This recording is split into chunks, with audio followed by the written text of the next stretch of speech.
Single experiment में हम लोगों ने सिंगल आउटकम और मल्टीपल आउटकम के प्रोबेबिलिटी कैलकुलेट करना सीखी है। उसके कुछ क्वेश्चंस अभी देख लेते हैं। देखिए जनाब, सबसे पहला सवाल है, if fair dice is rolled once. तो हमारे पास जो एक्सपेरिमेंट है उसमें हमने एक डाइस को रोल किया है और एक्सपेरिमेंट से फ़ौरन हमें पता चल जाना चाहिए कि हमारी जो सैम्पल स्पेस होगी that will consist 6 items 1 2 3 4 5 and 6, right. Before moving forward हम लोग अपनी सैम्पल स्पेस को भी देख लेंगे कि सैम्पल स्पेस क्या है और ये भी देख लेंगे कि उसमें टोटल आइटम्स कितनी है। You win if the outcome is either even or divisible by 3। What is the probability of winning the game? आपकी प्रोबेबिलिटी है विनिंग की, ठीक है जी। तो और विनिंग कैसे होगी ये उसने हमें बताया है कि आप तब जीतेंगे जब आपके पास जो आंसर आएगा that is even or divisible by 3। तो अगर आप गौर से देखें तो ये हमारे पास एक बड़ी क्लासिकल एग्जांपल है एडिशन लॉ की और लॉ की, जिसमें हम लोगों ने दो डिफरेंट आउटकम्स हैं जिनकी कंबाइंड प्रोबेबिलिटी कैलकुलेट करनी है और ये दोनों आउटकम्स सिंगल एक्सपेरिमेंट से रिलेट कर। तो इसमें जो हमारा फॉर्मूला होगा वो बिल्कुल वही होगा जो हम लोगों ने पढ़ा है, probability of even plus probability of divisible by 3, right. अच्छा, और इसमें से हमने माइनस करना है क्या? Probability of A number which is even and divisible by 3, ठीक है, डबल काउंटिंग के लिए। तो सैंपल स्पेस में हमारे पास टोटल आइटम्स कितनी है? 6। इसमें से इवन नंबर्स कितने हैं? 1 2 3, 2 4 और 6, ये 3 नंबर इवन है। तो हमारे पास इवन नंबर की प्रोबेबिलिटी हो जाएगी 3/6। इसके बाद डिविजिबल बाय 3, सैंपल स्पेस में टोटल 6 आइटम्स हैं। 3 के ऊपर कितने आइटम्स डिविजिबल हैं? 3 और 6। There are 2 items which are divisible by 3। Okay, क्या कुछ कॉमन भी है? जी बिल्कुल।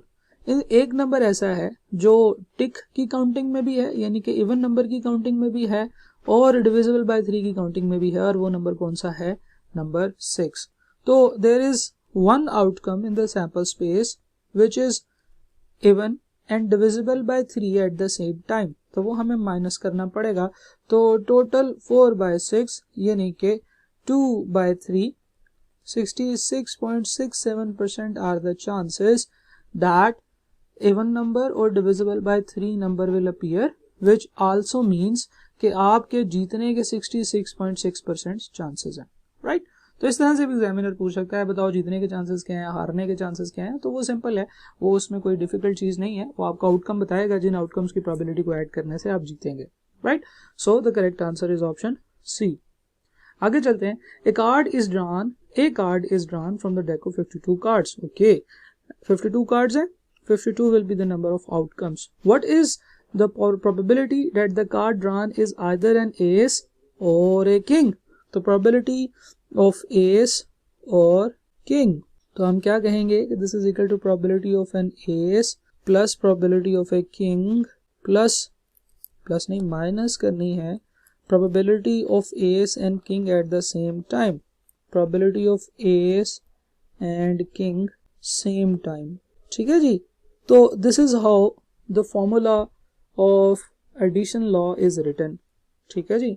probability of ace और king is equal to probability of ace plus probability of king minus probability of ace and king both combined, right? okay, तो भाई साहब बात ये है कि probability of ace 52 total possible outcomes हैं, उसमें ace कितने होते हैं? 4 होते हैं।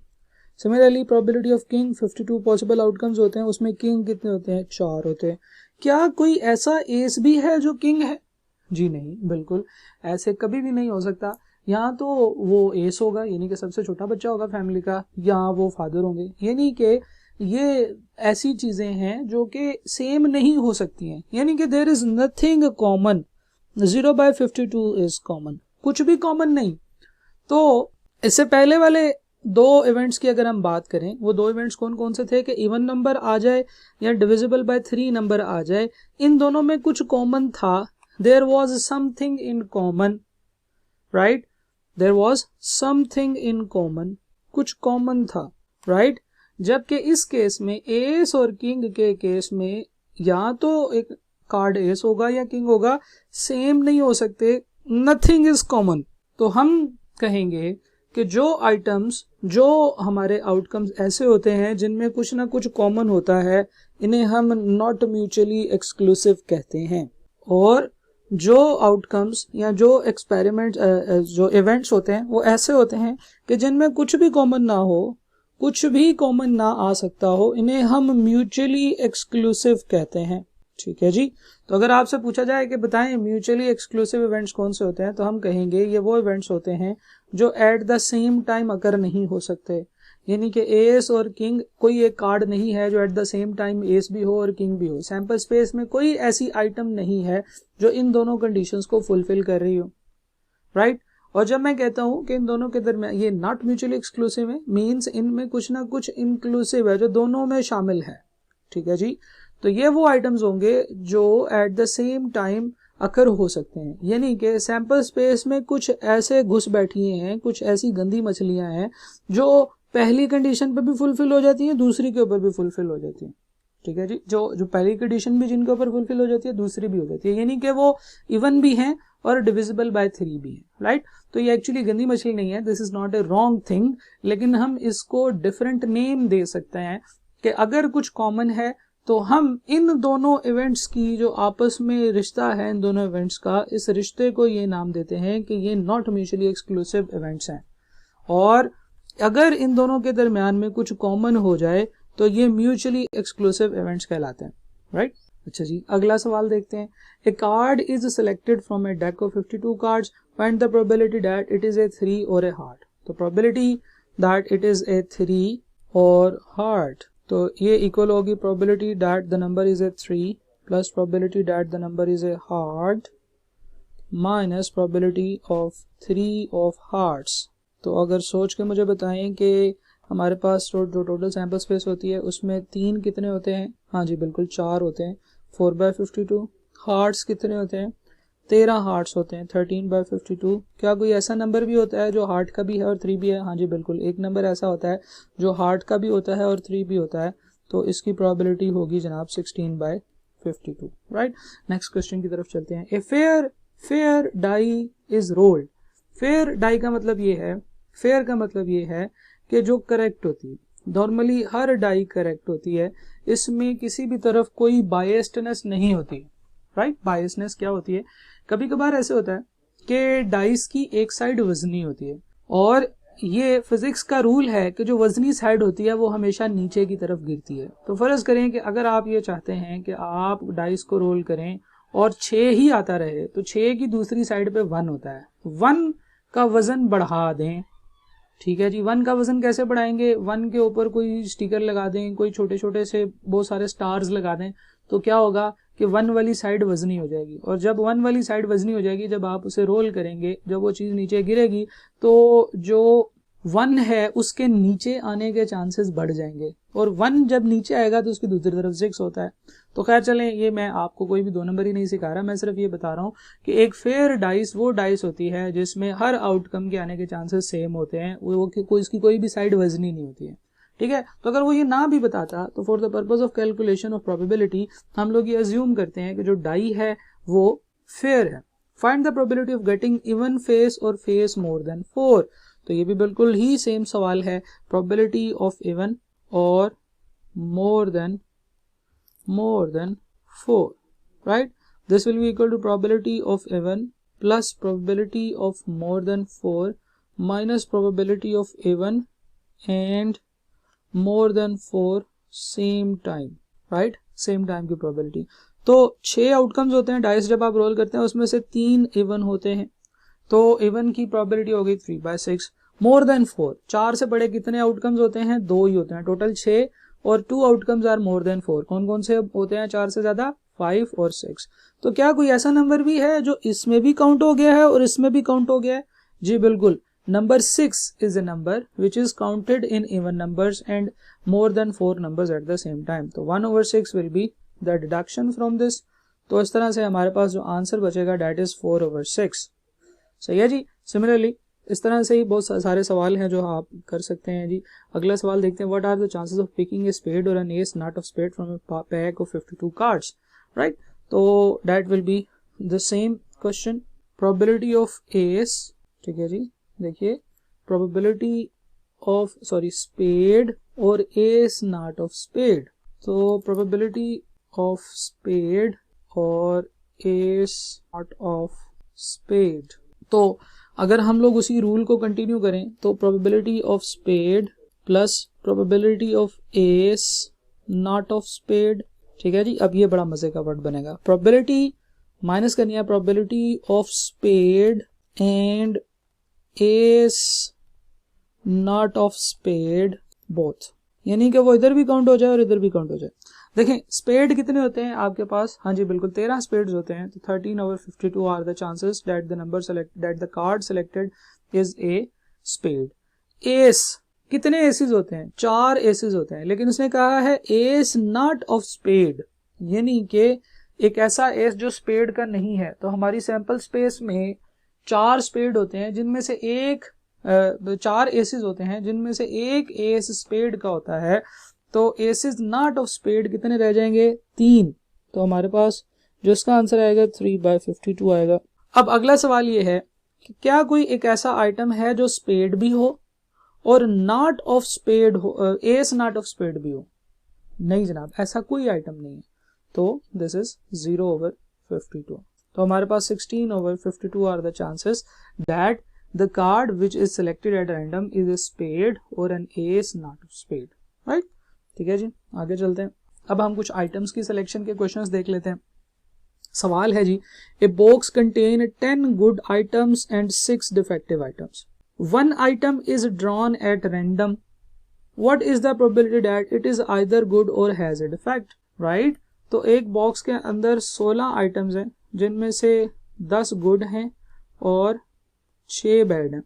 तो उसने कहा है कि find the probability that either good or bad is selected. तो मुझे पता है, जैसे कि हम लोगों ने एग्जांपल भी देखी थी, कि अगर सैंपल स्पेस के अंदर 2 तरह के आइटम्स हैं और हम लोग प्रोबेबिलिटी में गुड की और बैड की दोनों की प्रोबेबिलिटी कैलकुलेट कर रहे हैं, तो वो तो 1 के इक्वल निकल आएगी, ठीक है। वो तो श्योर इवेंट बन जाएगा कि यहाँ तो गुड आइटम निकलेगा या बैड आइटम निकलेगा।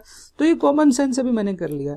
लेकिन अगर मैं फॉर्मूले से करूँ तो that is probability of good plus probability of bad minus probability of good and bad both, यानी कि गुड भी और बैड भी हो उसकी प्रोबेबिलिटी माइनस करनी है।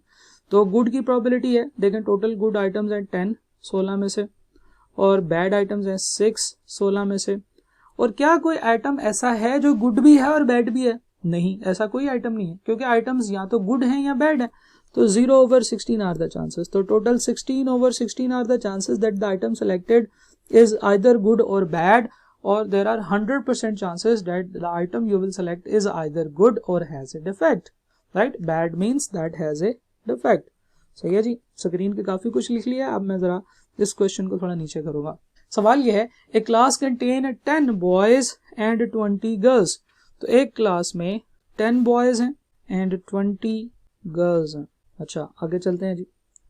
Half of the girls have brown eyes, half of the boys and half of the girls have brown eyes, यानी कि इनमें से half boys and half girls have brown eyes. ये बात उसने की है, यानी कि अगर मैं ब्राउन आइज की बात करूं तो गर्ल्स में से 10 लड़कियों की आइज ब्राउन है और बॉयज में से 5 लड़कों की आइज ब्राउन है। अच्छा, find the probability that a person selected at random, a person selected at random, this is your experiment. अच्छा, अब देखिए उसने लिखा है फाइंड द प्रोबेबिलिटी और उसके आगे लिखा है the person selected at random. तो इस तरह से भी हो सकता है, तो फाइंड द प्रोबेबिलिटी से सेंटेंस से शुरू करे और पहले आपको एक्सपेरिमेंट बताए। Person is selected at random, this is our experiment. Is a boy और हैज ब्राउन आईज, तो हमने एक पर्सन को सिलेक्ट किया है और हमने प्रोबेबिलिटी कैलकुलेट करनी है that it is a boy और हैज ब्राउन आईज।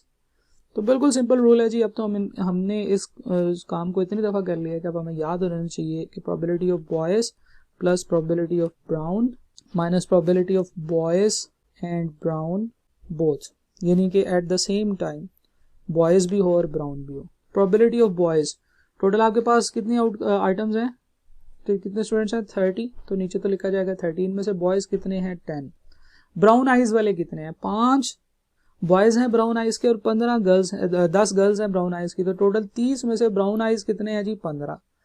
क्या कुछ ऐसे बॉयज भी हैं जिनकी आईज ब्राउन है, यानी कि वो इधर भी काउंट हो गए होंगे, इधर भी काउंट हो गए होंगे, तो टोटल 10 बॉयज थे ना, जिनमें से 5 की आईज ब्राउन थी। इसका मतलब है कि ये जो 5 हैं ये बॉयज में भी काउंट हो गए और ब्राउन आईज में भी काउंट हो गए, तो इनको एक दफा माइनस करना पड़ेगा 5/30। तो हमारे पास जो आंसर आएगा that will be equal to 20/30, right. अगला क्वेश्चन देखते हैं जी। Next question is the probability that a student will obtain grade A, B, C and D are 0.3, 0.35, 0.2 and 0.15। अच्छा, अभी तक हम लोगों ने जितनी भी चीजें देखी हैं उनमें प्रोबेबिलिटी हमें लगता था कि सेम है और हम लोग कहते थे कि ये सारे इवेंट्स इक्वली लाइकली इवेंट्स होते हैं। लेकिन अब ये एक बड़ा मजे का सवाल आया हमारे पास, जिसमें उसने कहा है कि डिफरेंट आउटकम्स की प्रोबेबिलिटी डिफरेंट है। यानी कि उसने मुझे बताया है कि जो आउटकम्स हैं वो हैं A आ जाए ग्रेड, B ग्रेड आ जाए, C ग्रेड आ जाए या D ग्रेड आ जाए।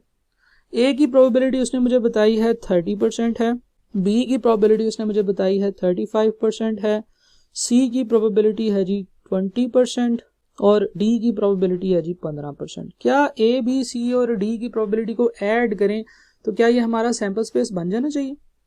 देखना पड़ेगा, क्योंकि हमेशा ऐसे होता है कि सैंपल स्पेस के अंदर जितनी आइटम्स होती हैं उन सब की प्रोबेबिलिटी को ऐड करेंगे तो आपका 1 के करीब आंसर आना चाहिए, यानी कि 1 के इक्वल, नॉट करीब, 1 के इक्वल आंसर आना चाहिए।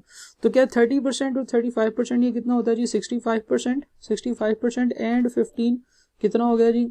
80%, 80% एंड 20, हाँ जी बिल्कुल 100%। इसका मतलब ये है कि उस स्टूडेंट का या A आएगा या B आएगा या C आएगा या D आएगा, और D से नीचे वाला ग्रेड उस बच्चे का कभी भी नहीं आ सकता। इन चारों के अलावा कोई और ग्रेड उस बच्चे का नहीं आ सकता है, राइट। अच्छा जी, what is the probability that he will receive at least C? तो हम लोगों ने प्रोबेबिलिटी कैलकुलेट करनी है at least C की, ठीक है जी। अब अगर इन सब की प्रोबेबिलिटी सेम होती तो मैं कहता कि जनाब 4 पॉसिबल आउटकम्स हैं, तो एटलीस्ट C का मतलब क्या है कि C आ जाए, A आ जाए या B आ जाए, तो हम लोग इसको 3/4 करके 75% प्रोबेबिलिटी निकाल लेते, ओके हो जाता। लेकिन क्योंकि हर आउटकम की प्रोबेबिलिटी सेम नहीं है, अब हमें इसको इस तरीके से करना है कि हम जब प्रोबेबिलिटी कैलकुलेट कर रहे हैं greater less than equal to 3 की, at least at less than equal to C की, तो हमें इसमें क्या क्या प्रोबेबिलिटीज चाहिए? हमें इसमें A की प्रोबेबिलिटी भी चाहिए, B की भी चाहिए और C की भी चाहिए। तो हम इसे करेंगे probability of A plus probability of B plus probability of C, right. अच्छा, अब मुझे ये माइनस करने की जरूरत नहीं है कि probability of A and B both, probability of B and C both, probability of A and C both, क्योंकि हमारे पास जो प्रोबेबिलिटी है, जो हमारे पास सैंपल स्पेस है, इस सैंपल स्पेस के अंदर जितने आउटकम्स होते हैं ये म्यूचुअली एक्सक्लूसिव होते हैं। तो जितने आउटकम्स तो सैंपल स्पेस के अंदर होते हैं वो म्यूचुअली एक्सक्लूसिव ऑलरेडी होते हैं। सैंपल स्पेस के अंदर वाले इवेंट्स के अलावा जब हम अपने पास से कोई और इवेंट बनाते हैं उसकी प्रोबेबिलिटी में कुछ चीजें सेम आने के चांसेस होते हैं, लेकिन सैंपल स्पेस के अपने आइटम्स हमेशा म्यूचुअली एक्सक्लूसिव होते हैं, राइट। सो ये रूल आप याद कर लें कि all items in sample space are mutually exclusive, ठीक है जी। जैसे ये हैं तो ये ऑटोमेटिकली म्यूचुअली एक्सक्लूसिव बन जाएंगे। A की प्रोबेबिलिटी है जी 30%, B की प्रोबेबिलिटी है 35% और C की प्रोबेबिलिटी है जनाब 20%। तो इसके A, B या C यानी कि एटलीस्ट C ग्रेड आने की जो प्रोबेबिलिटी है दैट इज 85%, राइट।